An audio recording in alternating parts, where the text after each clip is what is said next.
Beaucoup parmi vous ne prennent pas le temps de réfléchir. C'est très facile d'être occupé. C'est très facile. Henry Ford l'a si bien dit. Réfléchir est le travail le plus difficile à faire. C'est pourquoi très peu de personnes s'y engagent. Aller sur Facebook est beaucoup plus facile à faire. CAV English Skills, les compétences essentielles pour réussir professionnellement.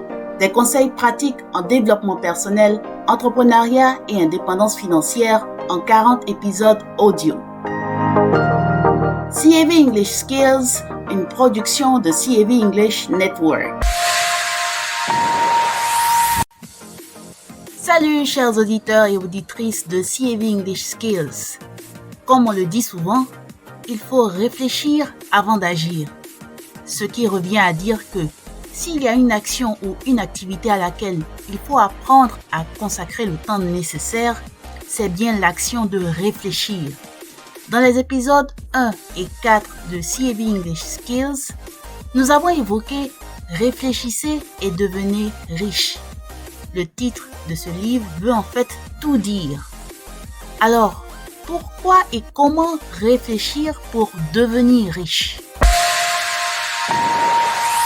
Ce 9e cours de CAV English Skills ne sera pas un résumé du livre de Napoleon Hill, mais professeur Dan Lok va vous édifier sur le titre du livre qui est « Réfléchissez et devenez riche ».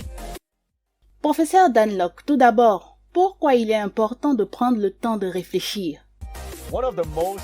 L'un des livres à succès de tous les temps dans le domaine du développement personnel est « Réfléchissez et devenez riche » de Napoleon Hill. Avez-vous lu ce livre? Presque toutes les personnes à succès que je connais ont lu ce livre à un certain moment de leur vie, y compris moi-même. Laissez-moi vous poser cette question. Si j'ai 5 grandes choses à faire dans ma liste pour la journée, et supposons que j'ai tout terminé à midi, qu'est-ce que je fais le reste de la journée? Voici la réponse. Je réfléchis. Je réfléchis. La plupart des entrepreneurs ne prennent pas le temps de réfléchir. Quand vous êtes en pleine course, est-ce que vous pouvez réfléchir? Non. Mais quand vous sortez de la roue du hamster, alors vous pouvez réfléchir. J'ai l'habitude de réfléchir avec un bloc-notes et un stylo. Je m'assois et je réfléchis. C'est comme si je rêvais les yeux ouverts, mais en fait je réfléchis. C'est comme si vous faisiez le vide dans votre tête. Combien parmi vous avez déjà fait l'expérience suivante? Peut-être que vous étiez sous la douche, au volant, ou que vous marchiez dans la rue, et tout à coup vous avez une idée géniale. Ce genre d'idée ne vient pas quand vous êtes en pleine course dans le travail. Ce genre d'idée vient quand vous êtes complètement relax. Vous n'y pensez pas et bang, tout à coup cette idée vient transformer votre business, n'est-ce pas? Je réfléchis à mon entreprise, à tous ses contours. Je réfléchis beaucoup. Je prends au moins 1 heure dans la journée pour réfléchir. Beaucoup parmi vous ne prennent pas le temps de réfléchir. C'est très facile d'être occupé. C'est très facile. Henry Ford l'a si bien dit. Réfléchir est le travail le plus difficile à faire. C'est pourquoi très peu de personnes s'y engagent. Aller sur Facebook est beaucoup plus facile à faire.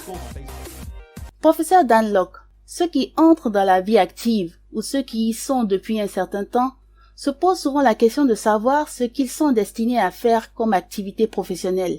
Comment pouvez-vous les orienter? Se poser la question de savoir quel est le but de sa vie, ce n'est pas cela la vraie question. La vraie question, comment m'investir et passer mon temps à faire ce qui est important? C'est cela la vraie question. Alors, comment vous vous y prenez? Je peux vous donner des réponses ou vous donner des questions à vous poser. Et les réponses ne sont pas difficiles comme beaucoup pourraient le penser. Tout d'abord, la première question que vous devez vous poser est: qu'est-ce que vous aimez faire? Qu'est-ce que vous adorez faire? De sorte que, quand vous faites cette chose, quand vous faites ce genre de travail, vous oubliez le temps, vous oubliez de manger. Le temps ne compte plus pour vous. Qu'est-ce qui vous passionne et qui ne vous donne pas l'impression de travailler? Vous ne vous souciez même pas d'être payé pour ça. Vous adorez le faire. C'est votre joie, c'est votre passion. Qu'est-ce que vous adorez faire? C'est la première question. Mais si vous n'êtes même pas capable de répondre à cette question et vous vous dites « Je ne sais pas ce que j'adore faire », alors cela signifie que vous n'avez pas essayé assez de choses. Vous n'avez pas essayé suffisamment de choses que vous n'aimez pas. C'est pourquoi vous ne savez pas ce que vous aimez faire. Ensuite, quelles sont les autres questions essentielles à se poser, professeur? La deuxième question est, qu'est-ce que vous savez faire? Quel est votre talent naturel? Quand vous faites ces choses que vous adorez, à un moment donné, les gens vous diront, tu sais, tu es tellement naturel, tu es tellement bien dans ce que tu fais que moi, je ne sais même pas comment tu fais. Mais pour vous, c'est automatique.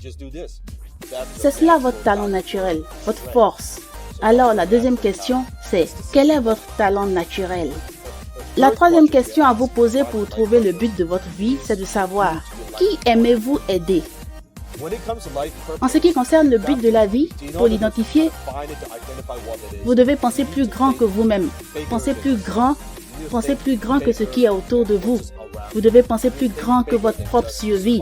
Vous devez penser plus grand que le fait de payer vos factures. Vous ne devez pas passer tout votre temps à ne penser qu'à vous. Vous devez penser à qui vous avez envie d'aider, qui vous avez envie de servir.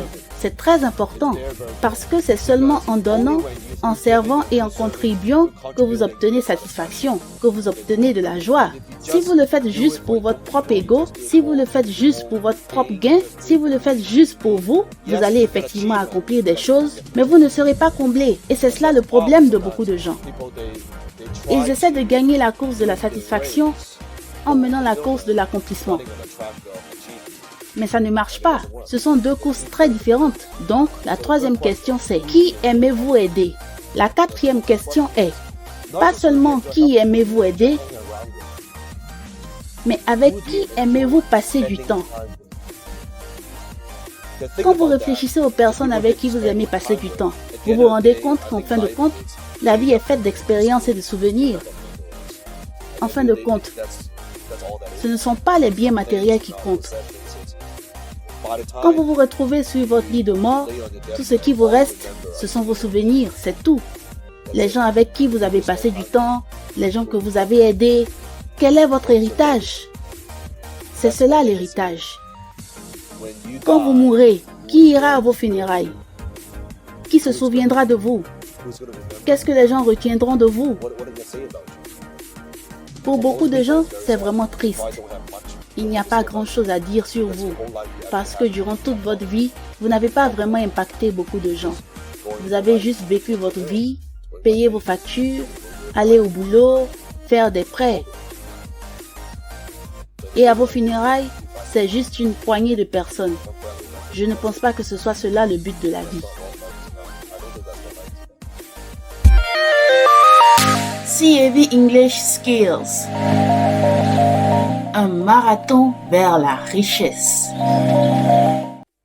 Pourquoi et comment réfléchir pour devenir riche? Chers auditeurs et auditrices de CAV English Skills, merci de suivre ce 9e épisode en compagnie de l'un de nos experts habituels, Professeur Dan Lok. Professeur Dan Lok, quel est votre but dans la vie? Le but de ma vie est d'impacter des entrepreneurs, impacter des gens et les aider à devenir une meilleure version d'eux-mêmes. Voilà ce que je fais. Vous inspirer, vous motiver, vous donner des outils pour devenir un meilleur homme, une meilleure femme, un meilleur époux, une meilleure épouse, un meilleur père, un meilleur fils. C'est ce que je fais. C'est ma mission. C'est mon but. Si chaque jour vous pouvez constamment vivre ce genre d'émotions, la joie, la satisfaction, la fierté, pas l'ego, mais la fierté du travail bien fait. Si vous savez que vous impactez les autres, si vous savez que vous servez les gens, vous savez que vous êtes à l'abri du besoin et que vous garantissez un avenir financier pour toute votre famille, que voulez-vous de plus? Dans la première partie de cet épisode, vous avez justement évoqué ce titre révélateur du livre de Napoleon Hill, Réfléchissez et devenez riche. Alors, professeur Dan Lok, comment on se met à cet exercice? Comment réfléchir pour devenir riche? Alors, comment réellement réfléchir pour devenir riche? Réfléchissez et devenez riche. Ce n'est pas juste s'asseoir là à ne rien faire et l'argent vous tombera dans la bouche. Ce n'est pas réfléchissez et devenir riche, c'est méditer et devenir pauvre. Alors, qu'est-ce que cela signifie? Réfléchir avec précision signifie observer une situation, s'observer soi-même, ou peu importe, et se demander qu'est-ce qui est vrai et pertinent. C'est cela réfléchir avec précision. C'est la chose la plus difficile à faire. Si vous me demandiez de retirer tout ce que j'ai, tous les outils que j'ai en business, en vente, en marketing, et de garder qu'une seule chose, qu'est-ce que je choisirais? Sans hésitation, je vous dirai le temps pour réfléchir, la capacité à penser. Parce que le business est un sport intellectuel. Créer de la richesse est un sport intellectuel. Avoir du succès est un sport intellectuel. Ça ne dépend pas nécessairement de votre degré d'intelligence, mais de votre capacité à réfléchir. Qu'est-ce que j'entends par réfléchir? Est-ce que cela signifie que vous vous enfermez dans une salle et vous vous asseyez et laissez toutes sortes de pensées vous passer par la tête? Non, laissez-moi vous apprendre comment réfléchir. Voici comment ça fonctionne. Mettez-vous dans un endroit calme, avec peut-être un peu de musique douce, peu importe. Réfléchir n'est rien d'autre que le fait de vous poser des questions profondes. C'est cela réfléchir. Par question profonde, j'entends le genre de questions dont il vous faut un peu de temps pour répondre. Ce ne sont pas des questions superficielles.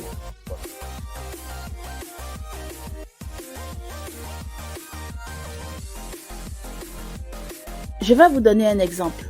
Si vous vous posez la question, pourquoi est-ce que je ne peux pas gagner beaucoup d'argent? La qualité d'une telle question conduit à une réponse de qualité inférieure. Une réponse horrible.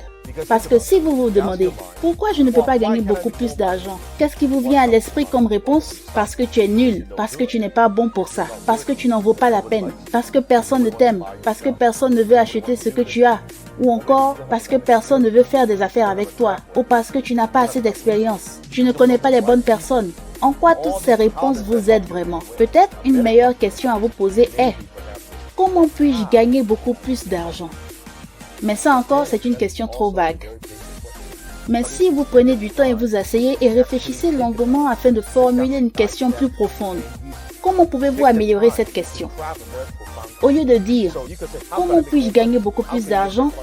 Au lieu d'être trop vague et trop dans la généralité, vous pouvez vous demander « Comment puis-je faire plus de ventes ?»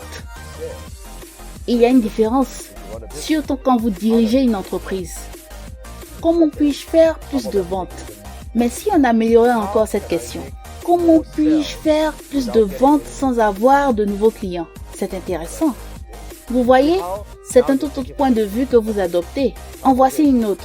Comment puis-je faire plus de ventes sans avoir de nouveaux clients et sans générer de nouvelles dépenses? Est-ce que vous voyez à quel point cette question a une qualité élevée? Puis, vous prenez un stylo et une feuille de papier et vous répondez à cette question. Prenez votre temps.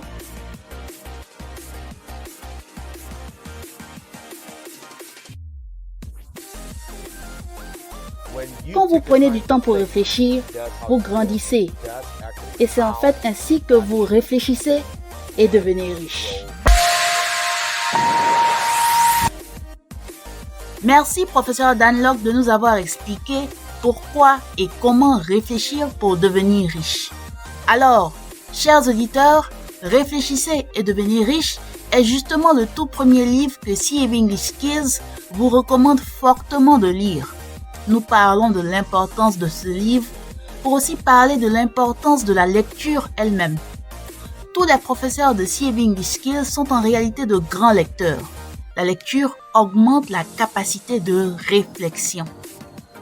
Grâce aux fruits des nombreuses lectures de nos professeurs, nous allons encore prendre le temps de réfléchir. Rappelez-vous que vous êtes dans un marathon vers la réussite et que vous ne devez surtout pas vous précipiter pour ne pas vous essouffler avant la fin du parcours.